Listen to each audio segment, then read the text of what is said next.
What's up, people? Rob Barrington here, and I have a new series for you called The Rules with Rob. It's going to be pretty simple, folks. Each of these episodes is going to contain just a few minutes of a basic rule of bridge that you should be following. Now, as always, all rules are meant to be broken occasionally at the bridge table, but some of these are pretty ironclad, and I'm going to kind of stick to the ones that are going to come up the most frequently and going to give you the most bang for your buck. And I'm going to be doing this, at least initially, through Into Bridge. This is a new format of competitive bridge.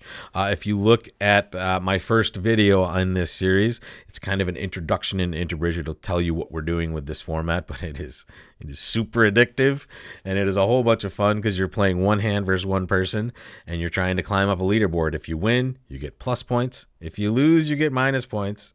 And if you tie, you usually either get nothing or maybe plus 1 point. And you're just trying to climb up the leaderboard to the highest rank.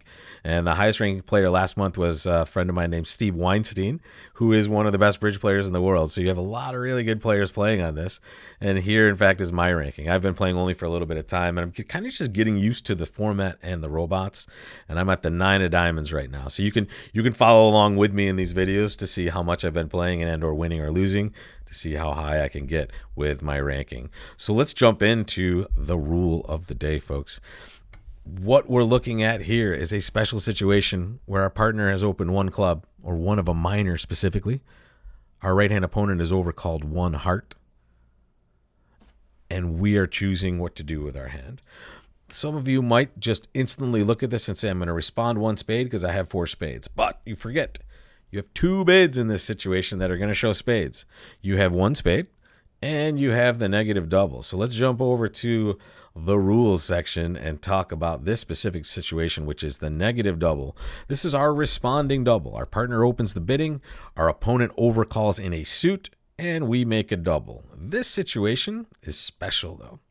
It's special because just like in our format, we saw our partner open a club and our right-hand opponent overcalled one heart. In this auction right here, our partner opened a diamond and our right-hand opponent overcalled that same one heart. In both of these scenarios, we have 2 bids that show spades. They both mean exactly the same thing point count-wise, 6 plus points because we're at the 1 level. 1 shows exactly 4 spades, that's the double. And the other one shows 5 plus spades, that would be the bid of 1 spade. So when we come back, circle back to our Into Bridge table, here we are, folks. 1 club, 1 heart. Double is our bid. Now let's finish the hand, see if we can get a victory. So we open, our partner rebid 2 clubs there. Okay. And our left-hand opponent overcalled a spade, basically, or just responded to a spade to their partner's 1 heart bid. So they actually have spades over there. 2 clubs, double. What's double? What are they doing over here? Okay, take out double. Well, we're happy to just pass.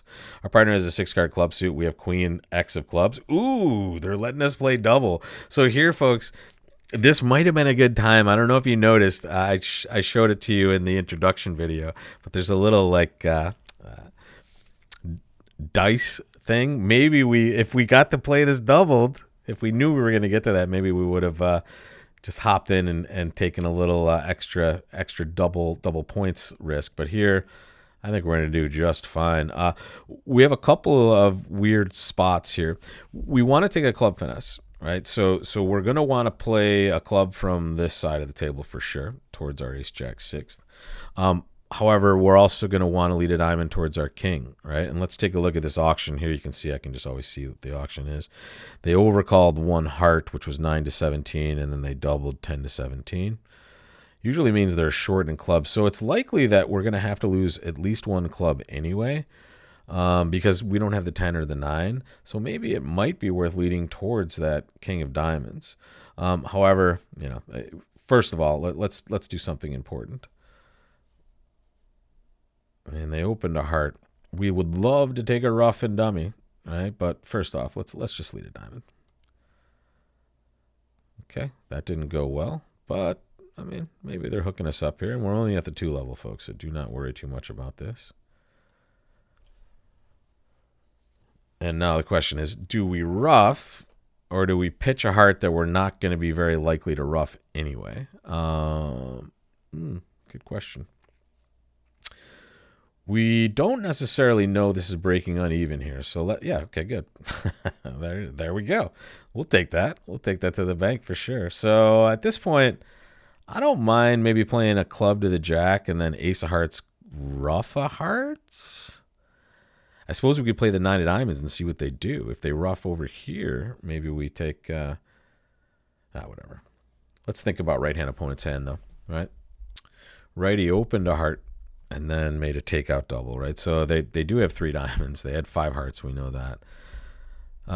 They clearly are not going to have many spades. Like lefty has 5 spades for sure, but yeah, sometimes it gives you this. This bit is not referenced. It is recommended to avoid it. Okay, well, they didn't avoid it.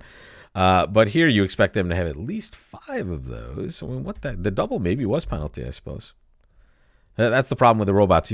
These robots I'm not very familiar with just yet, and it's hard to get a perfect read on them. I'm going to play for the... Okay, well, that was easy. All right, so righty had 6 hearts for sure. I'm going to rough small here. I don't think they're going to be over-roughing this one. Now the question is, what do we do in clubs? I mean, what's going on with the point count on this hand? Yeah, so the problem is if we leave the ace of hearts, we're going to have to rough it. And if clubs are bad for us anyway, we're just losing that. Okay, clubs are terrible for us, so that's great. All right, then. So we want to try to maybe get over here if they let us. They did. Wow, that's pretty fun. And then we can play a spade and rough low, and then we're just going to have to exit from this hand. Not surprising that they did have long clubs, considering if that was a takeout double, as we can see now. And they just kind of floated it for their plus 100. What happened at the other table is the question. This is the most exciting part. Is it a win? Is it a loss? Is it a tie? It's a win! Victory! I have the green screen on here a little bit, so you didn't get to see. It's either a green disc, a red disc for a loss, or a gray disc for a tie. Amazingly enough, we achieved a victory, and let's see what happened. And here are the results, folks. It looks like my opponent was in 2 clubs doubled, and they went 1 more trick down. It didn't feel like I played that amazingly, but it really didn't feel like it mattered with King 10, 9, 5th of clubs sitting over here. So it's a pretty crazy hand, but this is the beauty of this scenario, right? It's one and done. So now we're done, right? I can come back over here. I can play a next hand, and that's what I'll do. And I don't know if I'll share this one with you, but I'm going to have to play it anyway. But that's how it goes, right? The hand, you could end your process, you can continue, and you'll notice I'm 15 points higher now. And I don't know, folks, I'm going to keep grinding away, and I will come back to you when I find another rule to talk about. I'll see you there.